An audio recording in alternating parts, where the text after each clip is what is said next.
This video continues Chapter 13 of OEC 6, Respiratory Emergencies, by considering patient assessment for respiratory emergencies, and specifically, we'll demonstrate how to assess a patient who is having difficulty breathing.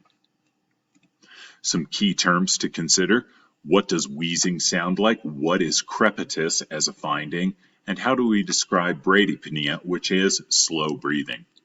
So as always with assessment, we need to make sure that we do a scene size up and ensure that we've been determined and prepared for scene safety. As you approach the patient, part of your scene size up might be to look for acute respiratory distress. You might notice whether or not the patient's breathing is absent. If you say, "Can I help you?" and you have no response, consider an airway or breathing issue. As always, control severe bleeding and finish your primary assessment with life-threatening conditions, looking at specifically the ABCDs. This might require you to open the airway in terms of head tilt chin lift or jaw thrust in the case of perhaps needing spinal motion restriction, and clearing the airway using suction or gravity, or providing an adjunct such as an OPA or NPA. We finish our primary assessment by looking at circulation and level of responsiveness, the C and D of ABCD. The patient's overall appearance and any revealing signs are part of that as well. If a patient has a chronic condition, such as chronic bronchitis, this may be presented in terms of noticing a productive cough or cyanotic, slightly blue tinge to the patient, especially at the mucous membranes. Additionally, instead of relying only on their diaphragm, the patient may use accessory muscles to breathe. A chronic emphysema patient is the opposite. They're oftentimes quite thin, but they have a barrel-shaped chest because of the trapping of air and the use of accessory muscles as well.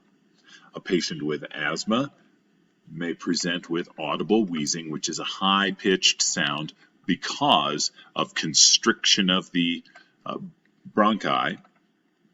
For a pulmonary embolism, they'll be severely hypoxic and they'll appear as cyanotic. Their anxiety will be very high because they know desperately that something is wrong, and they may even be unresponsive. For hyperventilation syndrome, we see rapid deep respirations, an association of cause with the presentation. They may appear panicked as well. Sometimes hyperventilation can be induced by a psychological condition. Now, the hallmark of any respiratory-related emergency is difficulty or painful breathing, dyspnea. Learn to recognize acute respiratory distress.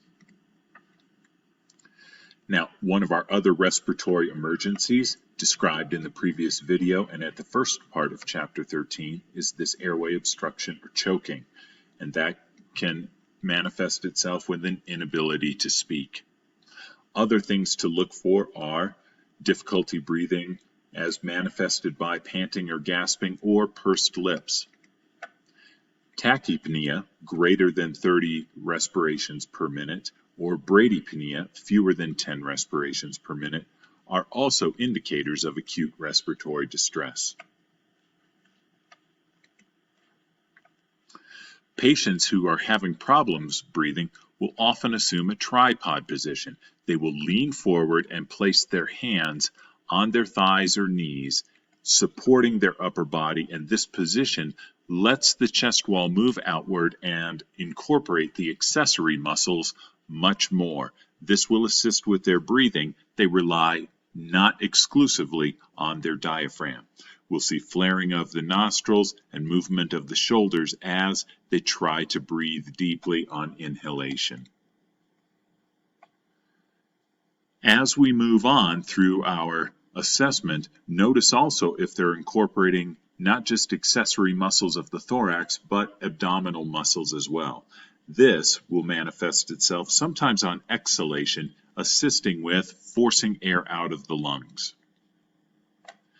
After your size up of the patient in primary assessment, go ahead and ensure that you take a complete sample history. You may uncover medications or conditions in this questioning that will help you with your assessment. If a patient is on a medication and you're unsure what it's for, be sure to ask. Specifically, find out if they use an inhaler.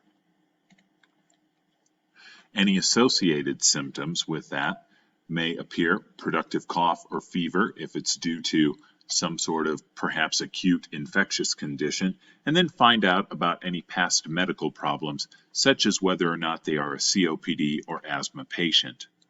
If the patient's history includes a respiratory ailment, we may go down the pathway of asking about previous episodes as a comparison to the current problem. We might ask them to perform a simple task such as walking a short distance without becoming short of breath. Many of these things are similar to our questioning in terms of OPQRST, thinking about the onset, thinking about provocation or palliation. Could something like this exertion make it worse? Finish the secondary patient assessment beyond your patient history with a complete physical assessment and, most importantly, a check of vital signs. Be sure to also ask if there's associated chest pain.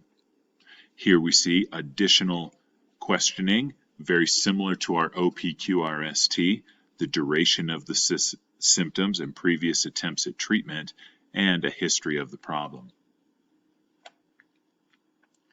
Note whether or not the person can speak in complete sentences or shortness of breath manifests itself with shorter answers to your questioning.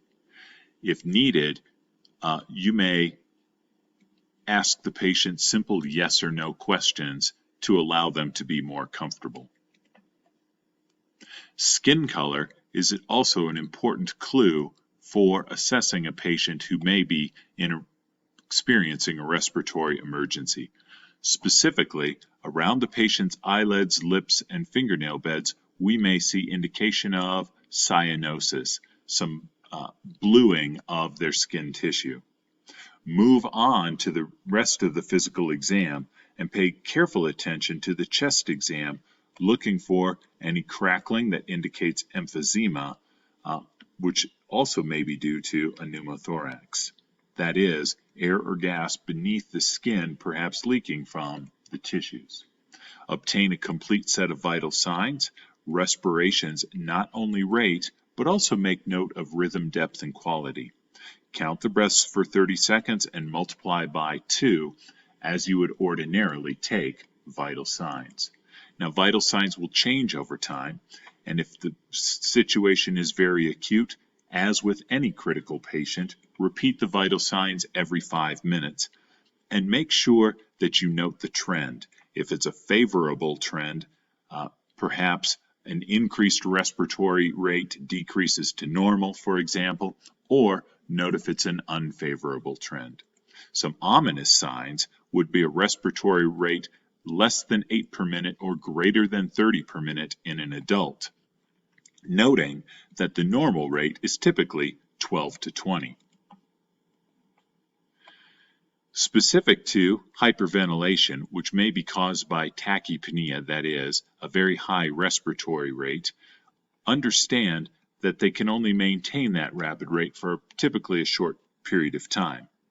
If the hyperventilation is psychogenic, that is, or originating due to some psychological issue, it may eventually resolve because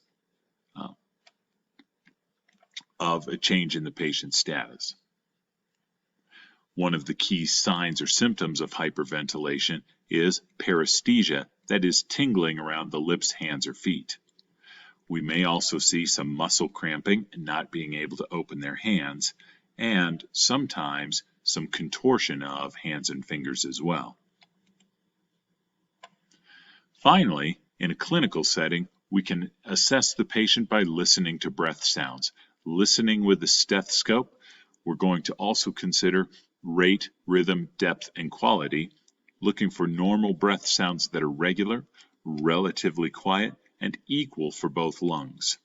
If we see something like wheezes, crackles, or gurgles, or if something is unequal between the two lungs, we have a situation in which the patient may not be sufficiently oxygenated. If you listen with the stethoscope, tell the patient you're going to listen to their lungs. Avoid starting with a cold stethoscope, as this can be startling to the patient. Just simply warm it in the palm of your hand. Place the stethoscope against the patient's bare skin, not against the clothing, so that you can adequately hear the breath sounds and instruct the patient to breathe normally. The locations for listening with a stethoscope are illustrated here. We want to listen 4 times for 15 seconds on both the anterior and posterior part of the chest. Upper and lower left and right sides on both front and back of the patient. One of the final tools that we use for patient assessment could be pulse oximetry, looking for an oxygen saturation greater than or equal to 94%. This may be complicated at high altitude, in which it's slightly less than 94%, but this will help us determine whether or not a patient should be given oxygen. The degree of difficulty breathing perceived by the patient may not correlate with pulse oximetry. If a patient with a pulse oximetry reading of 94% is cyanotic or is exhibiting a rapid breathing rate or looks ill, provide oxygen.